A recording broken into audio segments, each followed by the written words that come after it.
अहोई अष्टमी व्रत कथा। एक समय एक नगर में एक साहूकार रहता था। उसके साथ सात बेटे बहुएं और एक बेटी थी। दीपावली से कुछ दिन पहले उसकी अपनी बेटी भाभीियों संग घर की लिपाई के लिए जंगल से साफ मिट्टी लेने गई। जंगल में मिट्टी निकालते वक्त खुरपी से एक स्याहू का बच्चा मर गया। इस घटना से दुखी होकर स्याहू की माता ने साहूकार की बेटी को कभी भी मां ना बनने का श्राप दे दिया। उस शाप के प्रभाव से साहूकार की बेटी का कोख बंध गया। इस शाप से साहूकार की बेटी दुखी हो गई और उसने अपनी भाभीियों से कहा कि उनमें से कोई भी एक भाभी अपनी कोख बांध ले। ननद की बात सुनकर सबसे छोटी भाभी तैयार हो गई।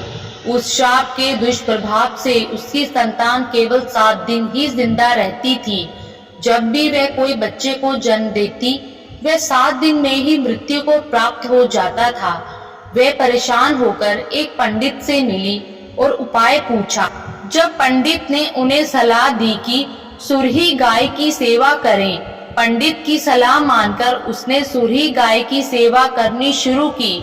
उसकी सेवा से प्रसन्न गाय उसे एक दिन स्याहू की माता के पास ले जाती है। रास्ते में गरुड़ पक्षी के बच्चे को सांप मारने वाला होता है, लेकिन साहूकार की छोटी बहू सांप को मारकर गरुड़ पक्षी के बच्चे को जीवन दान देती है।